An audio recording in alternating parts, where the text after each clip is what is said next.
Okay, so the NYPD has been doing this for years, and this so-called lucky bag operation started in 2006 to deter thefts of wallets, shopping bags, smartphones, things like this in the subway.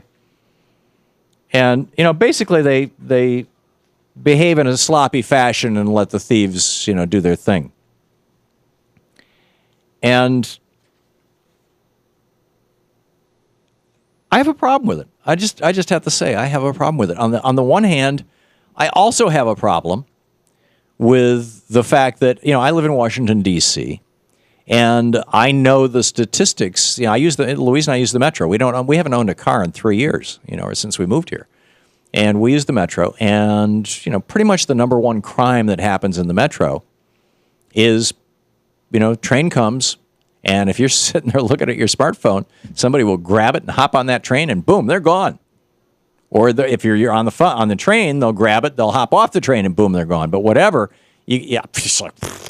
And not only that, there's machines. There's like vending machines in this town where you drop the smartphone in, they're recycling machines, and it gives you $100 or whatever. It gives you a certain amount of money based on the phone, but it's like you can instantly sell these things or recycle them, shall we say.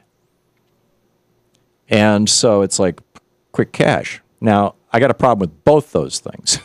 I don't like that kind of crime.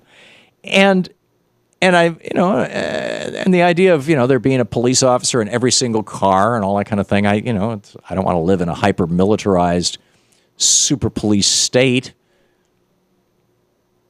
Although I'm not sure I would have a problem with there being a camera in every car. But then, people are just going to start wearing hoodies or something. They're going to, so what do you do?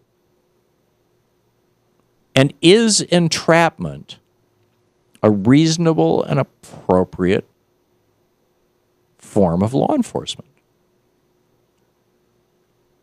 We did a show on this 2 weeks ago, Conversations with Great Minds. You can see it over at conversationswithgreatminds.com, where we had on an author who's just written a book about how the FBI has been, finding basically poor, troubled, screwed up people, almost all of them Muslims or people of color, and providing them with the means to become terrorists and then arresting them for being terrorists. And, has it gone too far? I mean, I want the FBI to be looking out for people who might be terrorists. I'm assuming you do too. But I don't want them or anybody else to be saying, here, have 100 pounds of explosive. Or have 100 pounds of cookie dough, but you think it's explosive, and now we're going to arrest you. Or whatever. I mean, it's just, at what point? Where do we draw the lines? What is appropriate law enforcement? And to what extent has this whole sting operation thing become part of not good old-fashioned police work, but rather some kind of odd game that's being played, or is there money to be made in it? I mean, is there some kind of an industry associated with this? Is there a consulting group that is teaching cops how to do this, or are there video cameras that go along with it? Yeah, I don't know. I don't know if this is the consequence of somebody pushing this.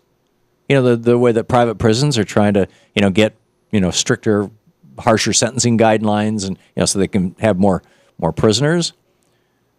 Or on the other hand, is this just like, am I totally wrong? Is this a really good law enforcement technique? And it's cutting down on street crime, and it is putting away career criminals. And if so, should we be doing more of it? And where and when do we draw the line? And how do you know when and where to draw the line?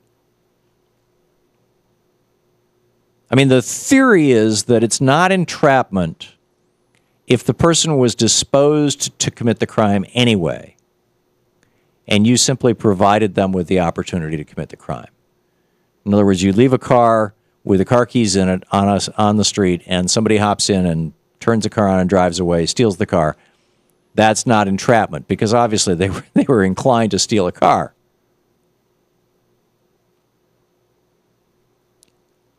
Whereas, on the other hand, well, I'm not sure how would you set that up. But is that the way that we should be doing law enforcement? So, I don't know.